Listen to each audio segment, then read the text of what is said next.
Hi guys, if you missed the dry ice lab, I just wanted to show you what it was all about, or if you were here and you didn't get to see all the observations.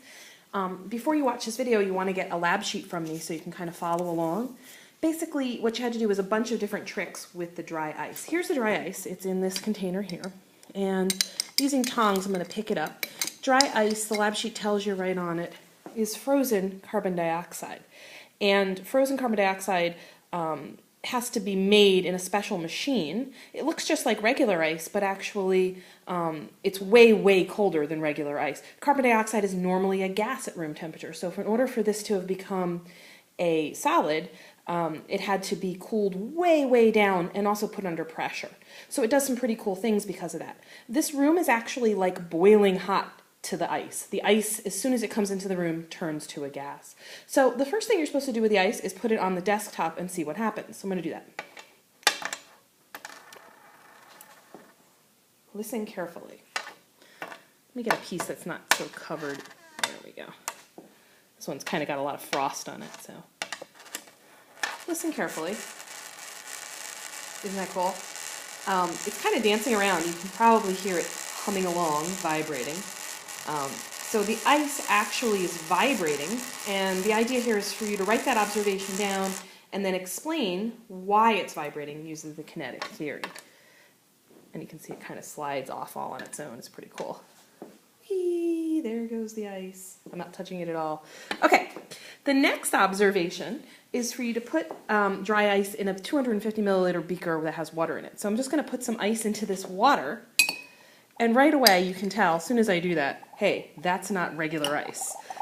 Two things happen. At the bottom, you can see boiling happening. It's not the water that's boiling, that's the dry ice itself, turning to carbon dioxide gas. And you also see this cool fog boiling up out of the container. That's not carbon dioxide gas you're seeing. That's actually water vapor from the air. The air is full of water particles that are invisible to us until they turn to a liquid and form a cloud. Why would they turn to a liquid in this case? Well, because they're cooling off as they get close to that really cold ice. When they get close to it, they slow down, they come closer together, and they actually turn into a liquid. So what you're seeing there is a cloud of liquid water. And you see the same thing when you breathe out on a really cold day, you see a little cloud form. Again, not carbon dioxide, but water, which is another thing you breathe out besides carbon dioxide. Okay, if you blow on it, it's kind of cool too. It's a cool Halloween thing. I like to get this for Halloween. We usually do this lab in Halloween. Okay, the next thing it asks you to do is to add 3 to 5 drops of soap to the beaker of water. So I have some soap here, and I'm just going to toss that in and see what happens. As soon as I put that in, you can see, well, maybe you can't on the video. On the bottom, you see the bubbles starting to go absolutely crazy, and here they come. Here come the bubbles. Pretty cool. And that'll bubble and bubble and bubble and bubble for quite a long time. Let me lift my iPad so you can see. Woo. This will make a really tall tower of bubbles, which is kind of fun. And another cool thing you can do with this is take your hand. Oh, sorry, don't mean to make you dizzy. Take your hand and go like this and pop the bubbles. And when you do that, you can see the fog coming out of them, which I happen to think is really cool. So dry ice is pretty awesome so far, right? Okay, let me just empty this. Be right back. Okay. And I'm coming, I know, I don't know how to make a video, I'm terrible. Okay, sorry. Now we have an empty flask. There we go. Okay, so then the next thing that we're going to do is we're actually going to take a piece of ice and hold it against some metal. Metals conduct heat really well. Can you hear that screaming noise that it's making in my tongs? If you push against any metal, and I have here just a magnet that I can do this with, you can kind of hear that screeching noise. One of my students actually said that that sounded like a harpy moving in for a kill, which I thought was an interesting description. That screeching noise is due to the extra vibrations you get when you put it against metal. You can kind of hear a little bit of a vibration sound on the table, but it's not as high-pitched as the metal is, so it's not as cool. Okay, last observation. Put a piece of ice in a balloon and seal it up. because this substance is turning to a gas very rapidly, if we take a balloon and,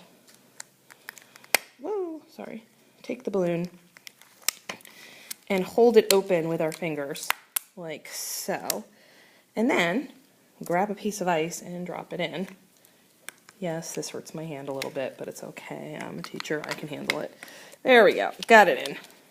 And now I'm gonna tie it off, so a piece of ice is inside there. I'm just gonna tie off my string, and we'll leave it for a bit, and you'll see that the ice is turning from solid to gas. So as it does that, it's going to spread apart, and a gas takes up a lot more space than a solid does, so you're going to get, just want to give it a little help, I'm going to heat it up. Oh, I think I put a hole in my balloon. Nope, I just untied it, my bad. Hold on. Do it one more time. That's what I get for rushing. There we go. You can see now that the balloon's going to inflate, and it's getting bigger and bigger right before your eyes, because the gas is actually expanding inside of there as it comes off and forms a solid. And we actually had quite a few balloons pop in class, and then the ones that didn't pop, of course, somebody decided to pop. You got to design your own procedures when you did this lab for 2 stations of your own, but it doesn't really matter, you don't have to. You've gotten the basic idea. There's a lot of cool things you can do with it. The first question everybody asks me is, where do I get it? How much money is it? Well, the box that I got, which lasted all day for the whole class, was $40 or so.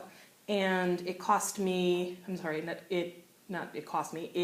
I got it from Tulo Ice, which is in, I think, Hasbrook Heights, but my husband goes and gets it early in the morning.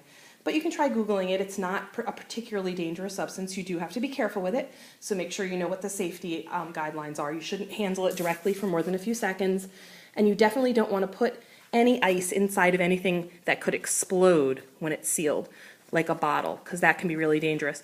Even though you might see YouTube videos of people exploding stuff with the ice, you should be really careful not to do that unless you have safety goggles and you're far, far away from it when it bursts, because even a plastic bottle is dangerous if it's turned into shrapnel. Okay guys, that's it for this little tutorial on the dry ice lab. Hopefully that's enough to get you started, because the ice is going to disappear on me overnight and I won't have it anymore. Talk to you in class.